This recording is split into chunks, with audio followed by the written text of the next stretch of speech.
ಸರ Q ಎದರ್ಸ್ಲ ಹಚ್ಚರಿ ಈಗ ನೀವು income caste sir. Income tax income caste caste income ಹಾ sir. ಹಾ ಎದರ್ಸಲಾಗಿ ಸ್ಕಾಲರ್ಶಿಪ್ ಅದು ಹುಡುಗ ಸರ್. ಹಾ ಸಾಲಿ ಹುಡುಗ ಸರ್ ಎಲ್ಲಾವ್ರಿ ಎರಡೆರಡು ದಿನ ನಿಂತ್ರು ಮಳೆ ಬರ್ತದೆ. ಬಾಳೆ ಬರೋಲ್ದ ಎಷ್ಟು ಎರಡೇ ಕೌಂಟರ್ ಅದಾನ್ರಿ? ನಾಲ್ಕು ಅದಾವ ಸರ್. 1 2 3 ಕೌಂಟರ್ ಅದಾವ್ರಿ. ಇಲ್ಲಿ ನಿಂತೇವ್ರಿ. ಹಾ ಒಂದ್ ತಾಸ ಆಯ್ತು ನೋಡ್ರಿ. ಹಿಂದೂ ಇಲ್ಲ ಮುಂದೆ ಸುಮ್ಮಿಟ್ಟೆ ಯಾರು ಕೇಳೋದಿಲ್ಲ. ಯಾರು ಹೇಳಾರ ಕೇಳಾರಲ್ಲ. ಎರಡೆರಡು ದಿನ ನಿಂತು ಮಳೆ ನಿಂತು ಆಯ್ತ್ರಿ. ಈಗ ನಿನ್ನ ಬಂದಿರಿ ಈಗ? ಹಾ ರೀ ಈಗ ನೀವು 1 ಅವರ್ ಐತ್ರಿ. ಒಟ್ಟ ಹಿಂದೂ ಇಲ್ಲ ಮುಂದೂ ಇಲ್ಲ. ಕಂಪ್ಯೂಟರ್ ನೋಡ್ರಿ, ವಿಜಯಪುರ ಜಿಲ್ಲೆಯ ಮಾನ್ಯ ಜಿಲ್ಲಾಧಿಕಾರಿಗಳಲ್ಲಿ ವಿನಂತಿ ಮತ್ತು ವಿಜಯಪುರ ಜಿಲ್ಲಾ ತಹಸೀಲ್ದಾರ್ ಆದಂತ ಶ್ರೀ ಚನ್ನಗೊಂಡ್ರವರಲ್ಲಿ ವಿನಂತಿ ಏನಂದ್ರೆ, ಇವರು ಕಾಸ್ಟ್ ಸರ್ಟಿಫಿಕೇಟ್ ಮತ್ತು ಇನ್ಕಮ್ ಸರ್ಟಿಫಿಕೇಟ್ ಸಲುವಾಗಿ ಸಾರ್ವಜನಿಕರು ಎರಡೆರಡು ದಿವಸ ಮೂರ್ ದಿವಸ ನಿಂತ್ರು ಪಾಳೆ ಬರತ್ತಿಲ್ಲ. ಪಾಳೆ ಬಂದ್ರು ಇಲ್ಲಿ ಸರ್ವರ್ ಪ್ರಾಬ್ಲಮ್ ಹಂಗೆ ಅಂತೇಳಿ ಸಮಸ್ಯೆ ಮಾಡ್ತಾ ಇದಾರ. 4 ಕೌಂಟರ್ ಆದ್ರೂ ಕೂಡ ಇನ್ಕಮ್ ಮತ್ತೆ ಕಾಸ್ಟ್ ಸರ್ಟಿಫಿಕೇಟ್ ಸಿಗ್ಲಿಲ್ಲ ಅಂದ್ರೆ ಸಾರ್ವಜನಿಕರ ಯಾವ ಟೈಪ್ ತೊಂದರೆ ಅನುಭವಿಸ್ಬೇಕಾಗ್ತದೆ. ಅದ್ ಏನ್ ತೊಂದರೆ ಆಗ್ಲಾರ್ದಂಗ ಕರೆಕ್ಟ್ ನಿವಾರಣೆ ಮಾಡಿ ಅವ್ರಿಗೆ ತಕ್ಷಣ ಸಾರ್ವಜನಿಕರಿಗೆ ಅನ್ಯಾಯನ ಸರಿಪಡಿಸುವಂತ ಕೆಲಸ ಎಷ್ಟೊತ್ತರು ಮಾಡ್ಬೇಕು. ನಾವು ಇಲ್ಲಿ ನಮ್ಮನ್ನ ಕರೆಸಿದ್ದಾರೆ ಎಲ್ಲಾ ಸಾರ್ವಜನಿಕರ ನೋಡಿ. ಈ ಟೈಪ್ ಕ್ಯೂ ನಿಂತದ 4 ಕೌಂಟರ್ ಮಾಡಿದ್ರು ತಾಸಿಗೆ ಒಂದ್ರಿ ಬರ್ತೇನ್ರಿ. ಹಾ 2 ತಾಸು ಒಬ್ಬರಿಗೆ ನೋಡ್ರಿ. 2 ತಾಸು ಒಬ್ಬರಿಗೆ ಅಂದ್ರ ಇಷ್ಟ ಜನ ಪಾಳೆ ನೀವ್ 2 ದಿವಸ ಬಂದ್ರಿ? 2 ದಿವಸ ನೀವ್ 2 ದಿವಸ ಆತ್ರಿ? ನೀವ್ 2 ದಿವಸ 2ನೇ ಸಲ ಬಂದ್ರಿ.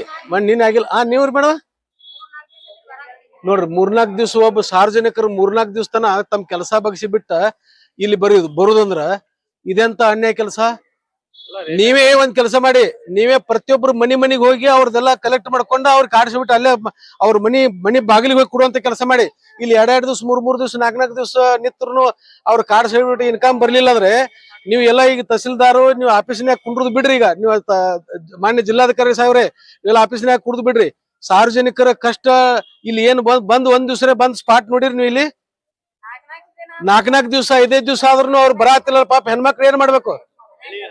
ಕೌಂಟರ್ ಎಲ್ಲಿ ಎಷ್ಟು ಸಮಸ್ಯೆ ಸರ್ ನಿಮಗ? ನೀವು 2 ದಿವಸದ ಬಂದ್ರಿ? 2-2 ದಿವಸ ಬಂದ್ರಿ? 4 ದಿವಸ ಕರೆಸಿದಾರೆ ಇಲ್ಲಿ. ನಾನು ಕರ್ನಾಟಕ ರಕ್ಷಣಾ ವೇದಿಕೆ ಸ್ವಾಭಿಮಾನಿ ಸೇನಾ ಸಮಿತಿ ಸಂಸ್ಥಾಪಕ ರಾಜ್ಯಾಧ್ಯಕ್ಷ ಜಗದೀಶ್ ಸೂರವಂಶಿ ಮಾನ್ಯ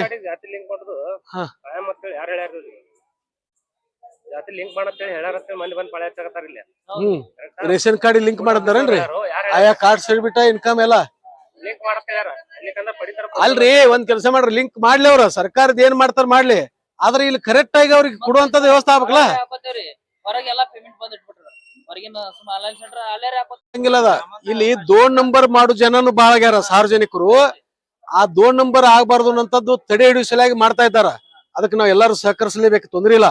ಆದ್ರೆ 2-2 ದಿವಸ 3-3 ದಿವಸ ಆಗುವಂತದ್ದು ಏನೈತ್ಲ, ಬೇಕಾದ್ರೆ ನೀವು ತಹಸೀಲ್ದಾರ್ ಸಾಹೇಬ್ರೆ ನೀವು ಪ್ರತಿಯೊಬ್ಬರು ನಿಮ್ ಏನ್ ಗ್ರಾಮ ಲೆಕ್ಕಾಧಿಕಾರಿಗಳು ಏನ್ ಸಂಬಂಧ ಬರೋ ಏನ್ ಅಧಿಕಾರಿಗಳಿದ್ದಾರ ಪ್ರತಿಯೊಬ್ಬರು ಮನೆಗೆ ಹೋಗಿ ಯಾರ್ಯಾರ ರೇಷನ್ ಕಾರ್ಡ್ ಯಾರ್ಯಾರ ಕಾರ್ಡ್ ಸಿಬಿಟ್ಟು ತೆಗ್ಸಾರ ನಿಮ್ ಕಡೆ ಲಿಸ್ಟ್ ಐತಿ ಅವ್ರವ್ರಿಗೆ ಫೋನ್ ಮಾಡಿ ಕರೆಸ್ರಿ. ಅವನ್ ಟೈಮ್ ಫಿಕ್ಸ್ ಮಾಡ್ರಿ. ಹಂಗೀಗ ಅವ್ರವ್ರ ಮನೆಗೆ ಹೋಗಿ ಈಗ ಎಲೆಕ್ಷನ್ ಕರೆಕ್ಟ್ ಇದ್ದಿದ್ ಪಕ್ಕ ಇತ್ತವ್ರ ಅಲ್ಲಿದಲ್ಲೇ ಕೊಡುವಂತ ಕೆಲಸ ಮಾಡ್ರಿ.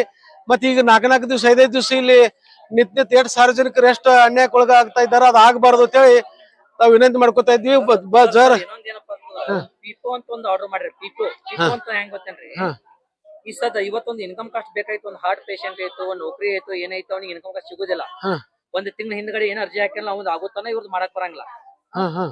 ಇಂಥದಕ್ ಸರ್ ನಾವ್ ಹೋಗಿ ನಾನು ನಿನ್ನೆ D C office EGS Sharada madam ಅಂತದಾರ ಅವ್ರಿಗೆ ಹೋಗಿ ಕೇಳಾಕ ಏನ್ ಹೇಳ್ತಾಗುತ್ತೆ ಅವ್ರು ಬರೀ ಪೆನ್ಷನ್ ಹೇಳ್ತಾರ. ಪೆನ್ಷನ್ ಯಾವಾಗೊಮ್ಮೆ ಅರ್ಜಿ ಹಾಕ್ತಾರ ಅಂತವ್ರದ್ದು ಏನಾಯ್ತು ಹಾರ್ಟ್ ಪೇಷಂಟ್ ಅರ್ಜೆಂಟ್ ದವಾಖಾನಿ ಬೇಕಾಗಿತ್ತು, ಇವತ್ತು ಇನ್ಕಮ್ ಕಾಸ್ಟ್ ಬೇಕಾಯ್ತು ಅಂತವ್ರಿಗೆ ಸಿಗುದಿಲ್ಲ. ಇನ್ ಮುಂದೆ 1 ತಿಂಗಳು ಆಗ್ತದ ಅಂತ ಹೇಳ್ತಾರ ಅವ್ರು. 1 ತಿಂಗಳು ಆಗ್ತದ್ರಿ ಸರ್. ಆಯ್ತಾ ಮೊದಲಿನವ್ರದ್ದು ಎಲ್ಲ ಮುಗಿದ ನಂತರ 1 ತಿಂಗಳ ನಂತರ ಸರ್ಟಿಫಿಕೇಟ್ ಸಿಗ್ತದೆ ಸರ್. ಅಂತವು ಪರಿಸ್ಥಿತಿ ಗಂಭೀರ ಇದ್ದು ಅಂದ್ರ ಅವು ತಕ್ಷಣ ಏನ ಸರ್ಕಾರ ಇದೆ ಅದನ್ನ ಗಣನೆ ತೆಗೆದುಕೊಂಡು ತಕ್ಷಣ ಅವ್ರಿಗೆ ಕೊಡುವಂತ ಕೆಲಸ ಮಾಡ್ಬೇಕು ಸರ್. ಪಿಪೋ ಮಾಡುವಂತ ಅವಶ್ಯಕತೆ ಏನೈತೆ? ಇನ್ಕಮ್ ಕಾಸ್ಟ್ ನಾ ಏನ್ ತಿಳ್ಕೊತೀನೋ ಮಾಡಿರ್ಯಾ, ಪೆನ್ಷನ್ ಸಲ ಮಾಡ್ರಿ, ಉತ್ತರ ರಿಜಿಸ್ಟರ್ ಸಲ ಮಾಡ್ರಿ, ಸಾಮಾಜಿಕ ಭದ್ರತೆ ಯೋಜನೆ ಅಡಿಯಲ್ಲಿ ಏನ್ ಬರ್ತೋ ಎಲ್ಲಕ್ಕೂ ಮಾಡ್ರಿ. ಪಿಪೋ ಬೇಡ ಅನ್ನಂಗಿಲ್ಲ. ಇದು ಎಲ್ಲ ಕೊಡಿಸಿ ಇನ್ಕಮ್ ಕಾಸ್ಟ್ ಆಗ್ತದ. ಪಾಪ ಸಾಲಿಗೆ ಅಂತ ಬೇಕು, ನೌಕರಿಗೆ ಅಂತ ಬೇಕು, ರೇಷನ್ ಕಾರ್ಡ್ ಅಂತ ಬೇಕು. ಇಂಥದಕ್ ಮಾಡಿ ಪಬ್ಲಿಕ್ ಯಾಕೆ ತೊಂದರೆ ಕೊಡತ್ತದ? ರಾಜ್ಯ ಸರ್ಕಾರ ಆಗ್ಲಿ ಈ NIC ಅಂತ ಒಂದು ಸೆಂಟರ್ ನಡೆಸ್ತದ. ಇದು AGSK ನಡೆಸುತ್ತೆ. NIC ಅನ್ನುವಂತ ಸೆಂಟರ್ ಐತಿ, ಸರ್ಕಾರ ನಡೆಸುದಿಲ್ಲ. ಅವ್ರಿಗೆ ಏನ್ ಹೇಳಕ್ ಇಷ್ಟಪಡ್ತೀವಿ? ಜವಾಬ್ದಾರಿ ಪ್ರದರ್ಶಿಸಿದ್ರ ನಮ್ಮ ಸಂಘಟನೆಯಿಂದ ಉಗ್ರ ಹೋರಾಟ ಮಾಡ್ತೀವಿ. ಜರ್ ನೀವು ನಿಮ್ ಕಡೆ ಆಗ್ಲಿಲ್ಲ ಅಂದ್ರ ಸುಮ್ಮನೆ ಸಮಸ್ಯೆ ಮಾಡ್ಕೋಬೇಡ್ರಿ, ಸಾರ್ವಜನಿಕರಿಗೆ ತೊಂದರೆ ಕೊಡಾಕ್ ಹೋಗ್ಬೇಡ್ರಿ ಅಂತ ಹೇಳಿ ನಾವು ತಹಸೀಲ್ದಾರ್ ಸಾಹೇಬ್ರೆ ತಮ್ಮಲ್ಲಿ ವಿನಂತಿ ಮಾಡ್ಕೊಳ್ತಾ ಇದ್ವಿ. ಮಾನ್ಯ ಜಿಲ್ಲಾಧಿಕಾರಿ ಸಾಹೇಬ್ರೆ, ಇಲ್ಲಿ ಸಾರ್ವಜನಿಕರಿಗೆ ಪ್ರತಿಯೊಂದು ತಾಲೂಕಿನಲ್ಲಿ ಈ ತರ ಸಮಸ್ಯೆ ಹಾಕಿರ್ಬೋದು. ಮತ್ತೆ ನೋಡಿ ಈಗ ನಮ್ಮ ಜಿಲ್ಲಾ ಕೇಂದ್ರದೊಳಗೆ ಇಲ್ಲಿ 4 ಕೌಂಟರ್ ಆದ್ರೂ 4 ದಿವಸ 5 ದಿವಸ ಆದ್ರೂ ಇನ್ಕಮ್ ಮತ್ತ ಕಾರ್ ಸೆಕ್ಯೂರಿಟಿ ಬರಾತಿಲ್ಲ ಅಂದ್ರ ನೀವೆಲ್ಲ ಬರಾತದೆ. ಫ್ಯಾಮಿಲಿದಾಗ 4-5 ಜನ ಅದಾರ. ಇವರು ಒಬ್ಬೊಬ್ಬರಿಗೆ ಎರಡೆರಡು ಅಪ್ಲಿಕೇಶನ್ ತಗೊಳಕತ್ತಾರ. ಈ ಬಾಕಿದವ್ರು ಏನ್ ಮಾಡ್ಬೇಕ್ರಿ? ಅದಕ್ಕೆ ಇಲ್ಲಿ ಒಳಗೆ ಎರಡೇ ಅಪ್ಲಿಕೇಶನ್ ಸಿಕ್ಕರ್ಲಾತಾರ ಒಬ್ಬರಿಗೆ. 3 ಫ್ಯಾಮಿಲಿದಾಗ ಒಬ್ಬರೇ ಒಂದ್ ಪಾಳೆ ಹಚ್ಚಾರ. ಅವ್ರು 4-5 ಅಪ್ಲಿಕೇಶನ್ ಅದ. ಅವ್ರ ಹೆಂಗ್ ಮಾಡ್ಬೇಕ್ರಿ? ಅವ್ರ ಮತ್ತೆ ಉಲ್ಟಾ ಪಾಳಿ ಹಚ್ಬೇಕು. ಸರಿ ಸರ್, ಅಂದ್ರೆ ಹೆಚ್ಚುವರಿ ಕೌಂಟರ್ ತೆಗಿಬೇಕು. ಹೌದು ಸರ್, ಅದೇ ಹೆಚ್ಚುವರಿ ಕೌಂಟರ್ ತೆಗಿಬೇಕು. ಮತ್ತ ಒಂದ್ ತಾಸ್ 1.5 ತಾಸನಾಗ ಅವ್ರದ್ದೆಲ್ಲ ಕೆಲಸ ಆಗ್ತಿರ್ಬೇಕು. ಹಂಗ ಏನ್ರ ಒಂದು ಯೋಜನೆ ಹಾಕೊಡ್ರಿ. ಮತ್ತ ಈಗ ಇಬ್ರೇ ಅದಾರ, ಒಂದ್ ದಿನಕ್ಕೆ 500 ಜನ ಬಂದ್ರ ನೋಡೋಣ. ನಾವು ಈಗ ಜಿಲ್ಲಾಧಿಕಾರಿ ಕಡೆ ಹೋಗ್ತಾ ಇದೀವಿ. ನಾವು ಹೋಗಿ ಅವ್ರ ಜೊತೆ ಸ್ವಲ್ಪ ಮಾತಾಡ್ತೀವಿ, ನೋಡೋಣ. ಧನ್ಯವಾದಗಳು. ನನ್ನ ಹೆಸರು ಜಗದೇವ ಎಸ್ ಸೂರ್ಯವಂಶಿ.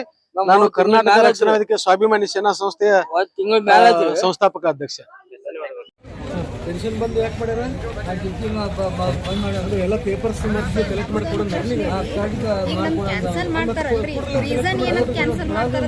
ಅದಕ್ಕೆ ಹೋಗಿ ಡಿ ಸಿ ಅವ್ರಿಗೆ ಕೇಳ್ಬೇಕು. ನೀವು ಎಲ್ಲರೂ ಕೂಡ ಡಿ ಸಿ ಅವ್ರಿಗೆ ಕೇಳ್ಬೇಕು ಅಂದ್ರೆ